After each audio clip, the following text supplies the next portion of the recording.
hoje com o tema Autonomia Universitária e Paridade.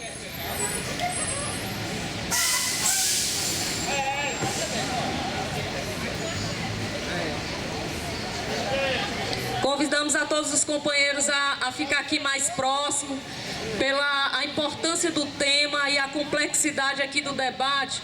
Vai ser necessário que todos estejam aqui próximos, atentos, para que a gente possa enriquecer esse debate hoje. E para compor a mesa, convidamos aqui os seguintes palestrantes, representando o Sintufce, o companheiro Almiran, também representando a FASUBRA, o professor André Figueiredo, presidente da DUFCE, o doutor Clóvis Renato, assessor sindical do Sintufce, André Ferreira. Se tiver algum representante do DCE e do Sinasef, pode vir também.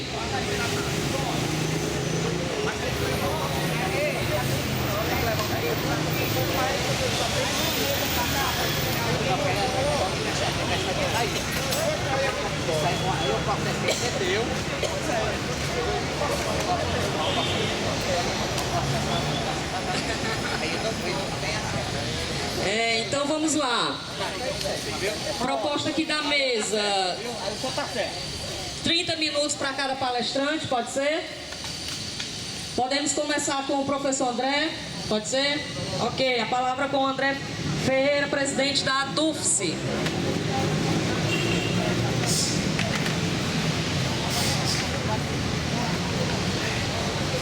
Bom dia a todos, colegas.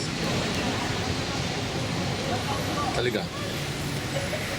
Bom, companheiros, acho que é um momento importante para a gente estar debatendo essa temática. Acho que o momento da greve, o momento da paralisação é também um momento importante nesse sentido, né? Da gente estar acumulando experiência e conhecimento em torno de assuntos que normalmente a gente não tem tempo para discutir, né?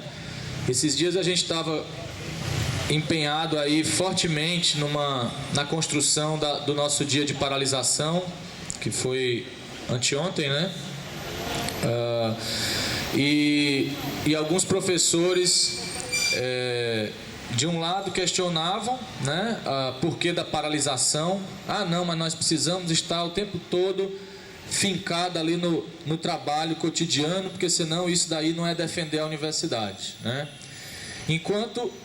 Mas ao mesmo tempo a gente encontrou outros colegas que disseram o seguinte: olha, a gente precisa de alguns dias de paralisação, sim, porque é o momento em que a gente tem de sair da nossa atividade individual, da nossa pesquisa, no nosso trabalho isolado, e pensar o trabalho de uma forma mais ampla, né? Pensar o trabalho coletivo, no nosso caso, pensar a universidade, né? Pensar os nossos interesses enquanto categoria e pensar a universidade. Isso daí também faz parte do nosso trabalho, né? E aí eu queria destacar aqui que até as empresas privadas têm um dia para fazer seus planejamentos, né? Um dia ou outro eles param, se reúnem e vão fazer seus planejamentos, né?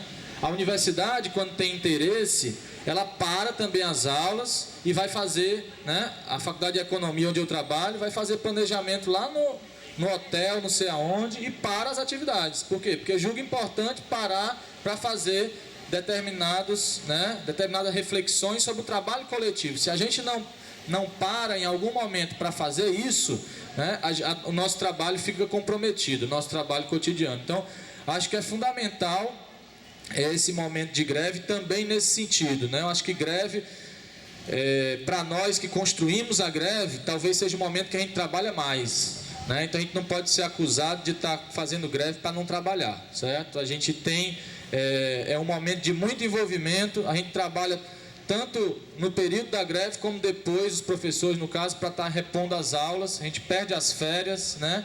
E a gente faz isso realmente por ter a consciência de que de outra forma as coisas não avançam, infelizmente, né?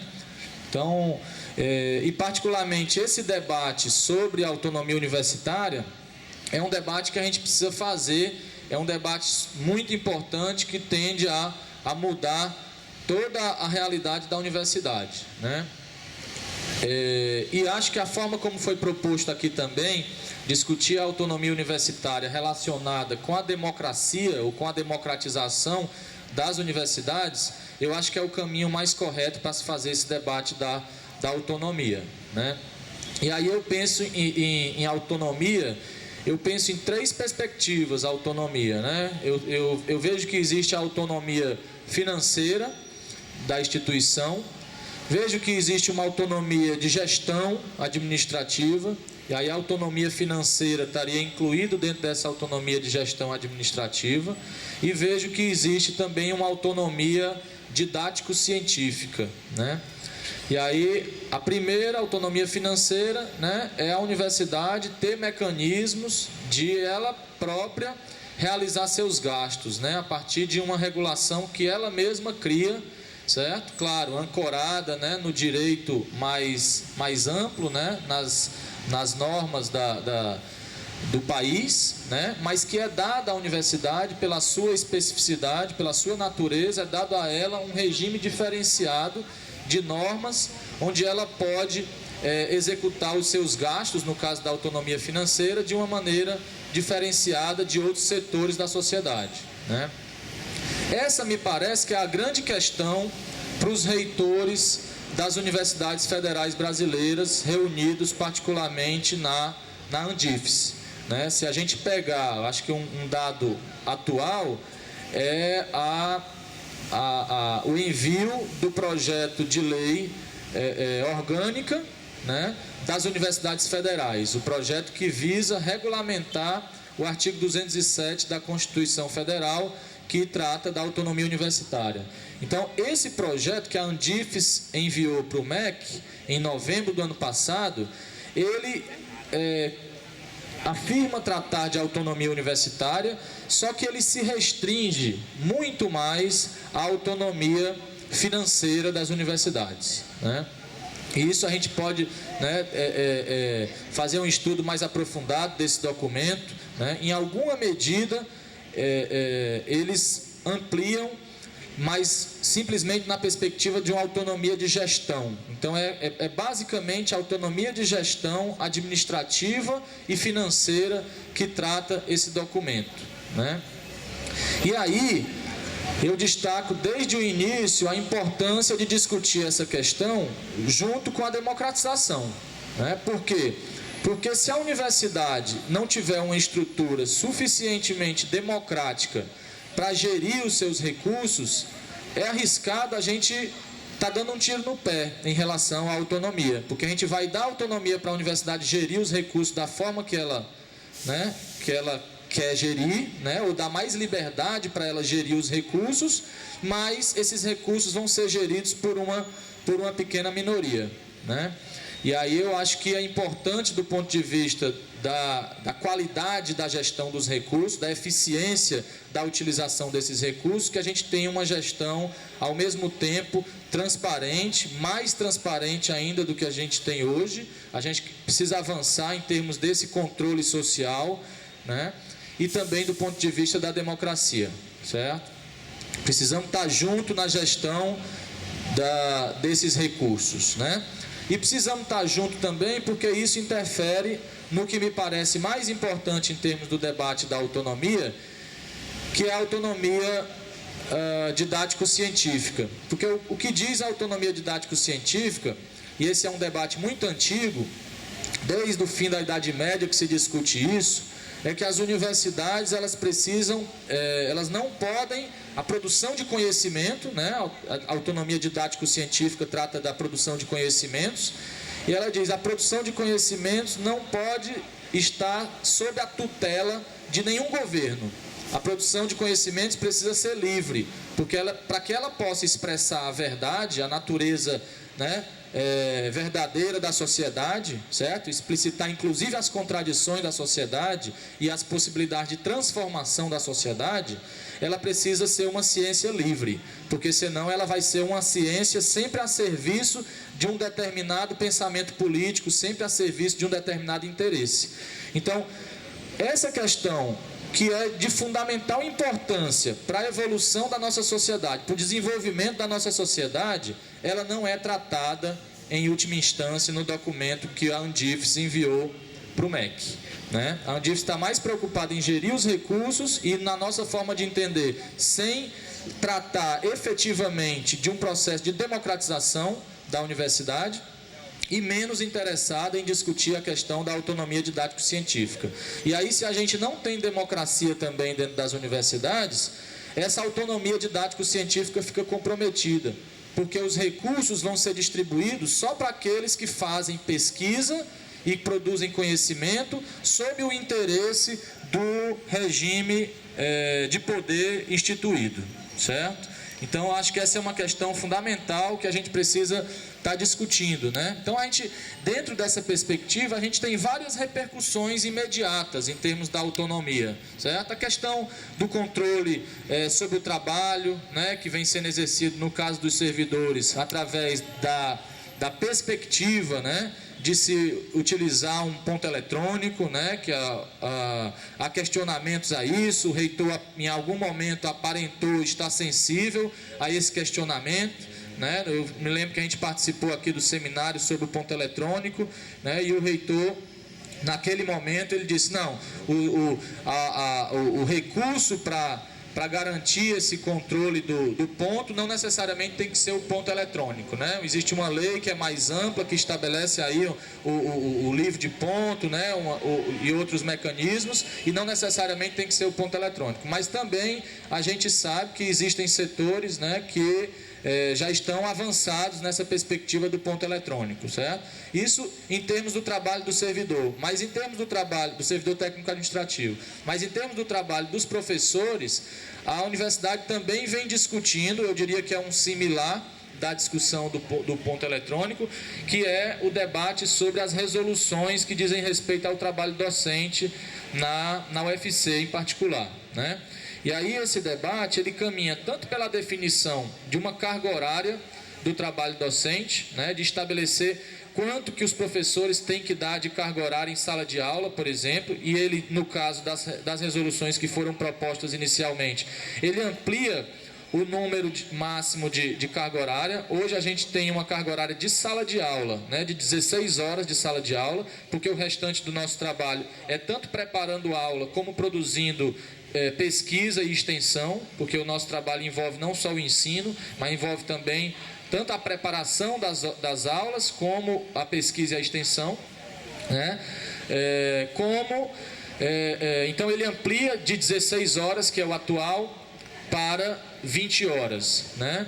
E além disso, ele cria toda uma regulamentação para a progressão funcional e dificulta a progressão funcional dos professores, vinculando essa progressão funcional, especialmente para passar da classe de adjunto para a classe de associado. Ele vincula a uma determinada produtividade em termos do que eles consideram mérito, porque essa discussão do mérito, ela não pode ser tratada de forma neutra. O que é mérito?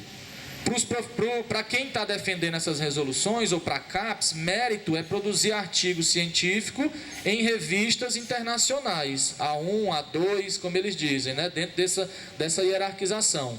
Por exemplo, se eu tenho um mestrado aqui, como a gente tem no Cariri, um mestrado em desenvolvimento regional sustentável, que tem uma produção extremamente importante para o desenvolvimento da nossa região, as revistas internacionais não se interessam por artigos que falam do nosso semiárido, que falam do problema da seca, que falam do problema das nossas cidades. E a gente tem uma dificuldade muito grande para que os nossos artigos sejam aceitos nessas revistas A1 e A2. E nem por isso a gente considera que esse trabalho tem menos mérito do que o trabalho do professor que produz para essas revistas internacionais. Mas a CAPES e o CNPq e a administração superior da UFC, que está muito espelhada nessa visão da CAPES, ela considera que não há mérito, ou que o mérito é maior, e é bem maior, pode-se dizer, né, porque isso está expresso na pontuação. Eles criaram uma pontuação para medir o trabalho dos professores, e ele diz: só pode progredir na carreira se você tiver tantos pontos. E esses pontos, principalmente de adjunto para associado, inclui a publicação de tantos artigos em revistas internacionais, né? Então, a gente vem questionando isso porque isso diz respeito à função social que a universidade vai cumprir. E normalmente essas revistas A1 e A2, elas são revistas cujas temáticas dizem respeito muito mais às grandes empresas e aos países centrais do que propriamente ao nosso desenvolvimento, certo? Então é uma questão política fundamental também que está colocada nesse sentido, e isso diz respeito também à autonomia universitária, né? Uma autonomia que vem sendo, especialmente no que se refere à autonomia didático-científica, vem sendo gradualmente retirada da universidade, porque há muitos anos que a CAPES, né, é quem controla, e o MEC, no caso, é quem controla o que é considerado trabalho docente nas universidades, né? Então, acho que essas questões não dizem respeito, nem o ponto eletrônico diz respeito só aos servidores, nem a discussão sobre o trabalho docente diz respeito só aos docentes, né? Isso diz respeito ao tipo de trabalho que a universidade vai exercer e vai oferecer para a sociedade. Então, enquanto cidadãos, nós precisamos estar preocupados em garantir a qualidade. Será que o ponto eletrônico, essa cobrança, né, da forma como está sendo feito, isso vai melhorar a qualidade do serviço do servidor técnico administrativo? Será que esse controle, da forma como está sendo feito, burocraticamente, de cima para baixo, né, sem um convencimento e com pouca democracia, certo? Porque se a gente não tivesse exigido da reitoria, inclusive com a realização de um plebiscito no ano passado, onde 92% dos professores, no mês de dezembro, decidiram que precisavam de mais tempo para discutir essas resoluções, eles teriam aprovado as resoluções já no começo desse ano, certo? Então, a discussão estava se dando só entre os pró-reitores e os diretores de centro, e a gente precisou, com muita luta, fazer com que essas resoluções fosse aberto um tempo maior para sugestões em torno desse processo, né? Então, se a gente não está preocupado com isso, né, se a gente fica só no nosso trabalho cotidiano, com a nossa cabeça baixa, produzindo artigo, que é o que eles querem que a gente faça, a gente deixa essas coisas passarem e deixa alguém governar a sociedade e a universidade no nosso lugar. Então a gente precisa levantar a cabeça em alguns momentos e paralisar, se for o caso. Se a gente não tiver tempo para fazer no meio das nossas atividades, nós precisamos paralisar as atividades para pensar a nossa realidade conjunta, né?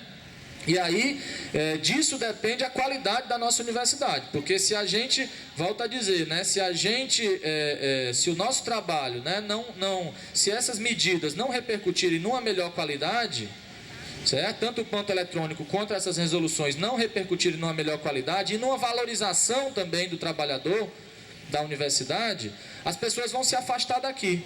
Tanto os alunos vão querer estudar em outras universidades, quanto os melhores profissionais vão querer outros espaços para trabalhar. E aí a gente acaba com a nossa universidade, né? A gente tem feito um debate, o professor Franqueberto, que está aqui também participando, que é também diretor da ADUFES, a gente tem feito um debate em torno comparando a realidade atual da universidade com o Liceu do Ceará, né? E uma coisa que a gente tem dito, professor Franqueberto também, é que o Liceu ele começou a se degradar a partir do momento em que a carreira dos funcionários e dos professores foi degradada, né? Então os melhores profissionais passaram a não querer mais trabalhar no Liceu. E aí a escola privada ganhou espaço. E esse é um perigo que a gente precisa ter bastante cuidado, porque os grupos financeiros que hoje controlam o ensino privado são muito fortes, né? Não é mais o dono da escola que você vê ali transitando pela rua, não. Os donos das grandes faculdades, eles são hoje grandes grupos financeiros. E tem meia dúzia que controla o ensino privado no país inteiro e tem conseguido, inclusive no Plano Nacional de Educação, que está hoje tramitando, eles conseguiram tirar os 10% do PIB para a educação pública e colocar lá no PNE 10% do PIB para a educação, né? Então isso abre espaço para que esses 10% do PIB vão para a educação privada, certo? E aí, esse é o projeto também. Nesse momento, a gente precisa lutar pela qualidade da universidade. Nós precisamos ter um projeto de universidade. E daí a questão da autonomia se confunde com isso, se confunde com um projeto de democratização e um projeto mais amplo de universidade. Nós precisamos dizer, nós não somos só contra o projeto que vocês estão colocando, nós somos a favor desse projeto, porque acreditamos que é esse projeto que vai produzir uma universidade de qualidade. E é essa universidade de qualidade que vai impedir que ela seja privatizada e que ela seja restrita a determinados interesses minoritários e não exerça a sua função social, né? Então, eu acho que a discussão sobre a autonomia é também a discussão sobre a democratização e é também a discussão sobre um projeto de universidade que, nesse momento, felizmente, nós estamos aptos a começar a fazer dentro da UFC, ou a retomar, na verdade, porque durante algum tempo as direções sindicais tiveram entregues a esse projeto de privatização e agora nós conseguimos retomar as direções sindicais e temos esse apoio também das nossas direções sindicais para poder avançar na construção tanto da democratização como de um projeto de universidade que seja socialmente referenciado, público e gratuito, como a gente tem defendido, certo? Então essa é a mensagem. Acho que o grande desafio nesse momento, em termos da questão da democratização, é preciso que se reconheça, é o diálogo com os professores. Hoje são os professores que, através do seu voto, da proporção que detém, né, nas eleições, né, em termos da paridade, que a democratização é mais ampla do que a paridade, mas em termos da paridade, a gente precisa convencer os professores de que isso é o melhor, né, convencer os professores de que, para unir estudante, servidor e professor em torno de um projeto comum que dê qualidade para a universidade, a gente precisa construir a paridade, certo? Então, acho que é por aí o trabalho da ADUFS, a gente tem noção dessa responsabilidade e vamos avançar nessa perspectiva de mão dadas, né, com os companheiros técnico-administrativos e estudantes, tá? Obrigado. Pessoal, eu só queria dizer o seguinte, eu vou precisar dar aula às 10h20, não sou liberado das minhas atividades de aula, certo? Então vou ter que sair ali 5 minutos antes das 10h20 para dar aula aqui na FEAC, certo? Aí eu vou convidar o professor Franquiberto para compor aqui a mesa no meu lugar, tá? Quando eu sair.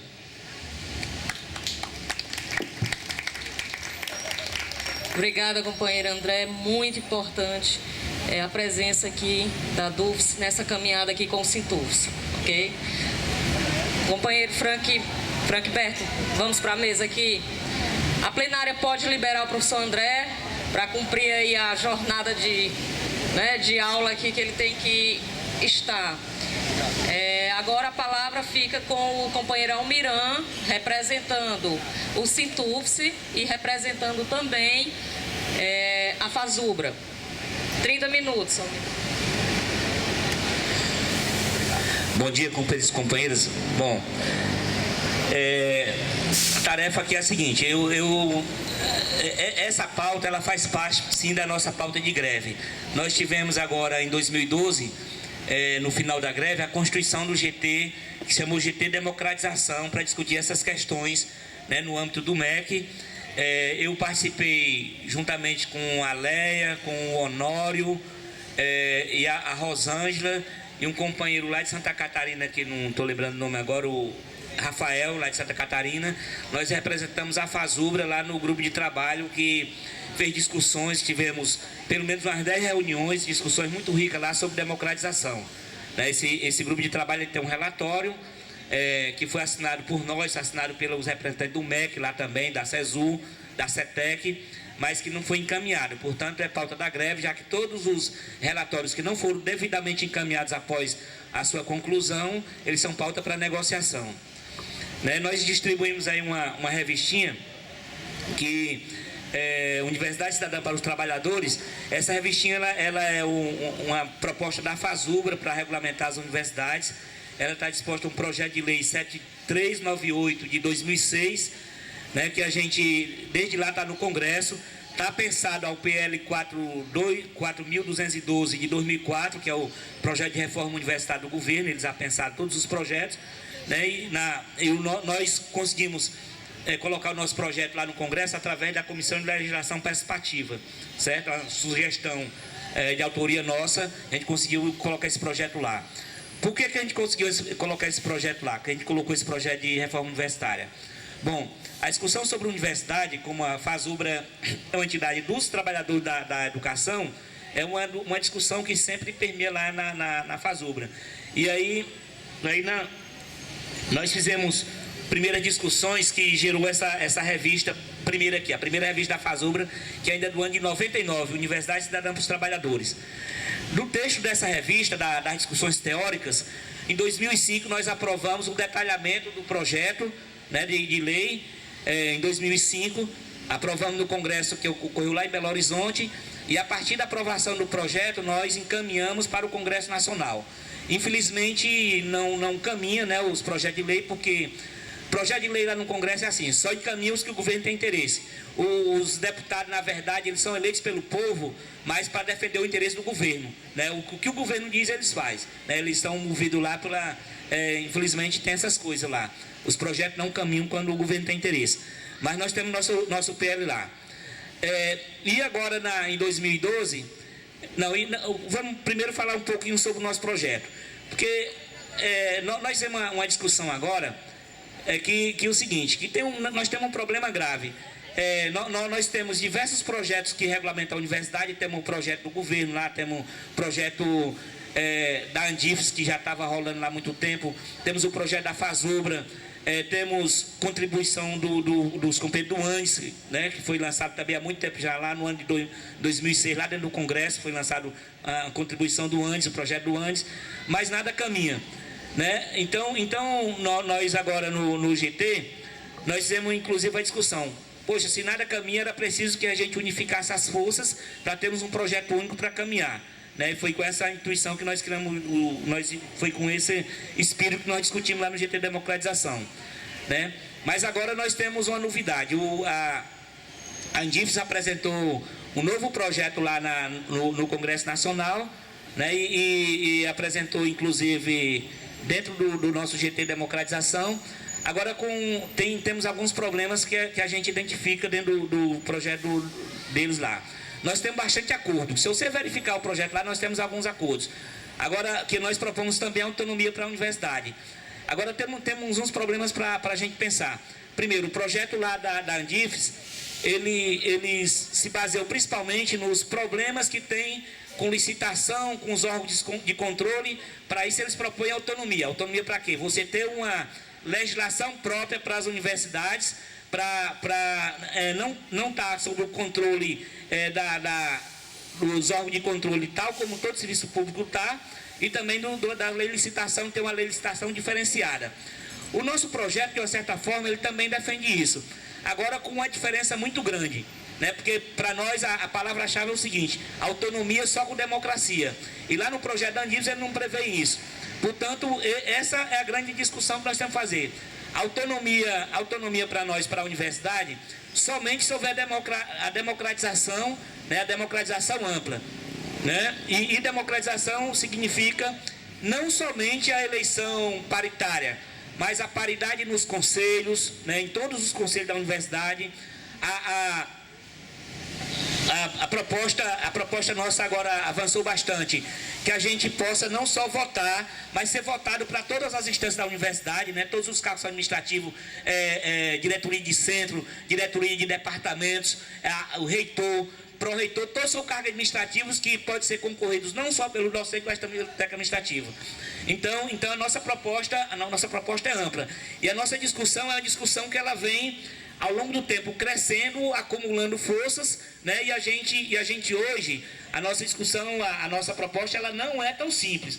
Nossa proposta é disputar o espaço que hoje é ocupado majoritariamente por professores, certo? Portanto, foi essa a discussão que nós temos dentro do GT.